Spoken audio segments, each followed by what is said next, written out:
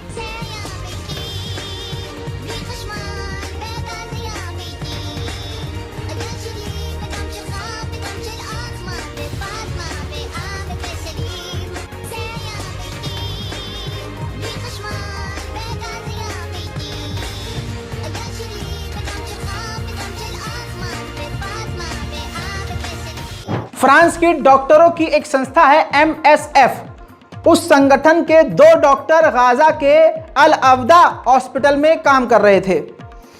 Israel ने उस पर भी बमबारी की, जिस बमबारी में उस फ्रांसीसी ऑर्गेनाइजेशन के 2 डॉक्टर मारे गए। जब उनके 2 मारे गए तब उनके पिछवाड़े से जो है बातें निकली, तब उनका गू उनके मुंह में आया।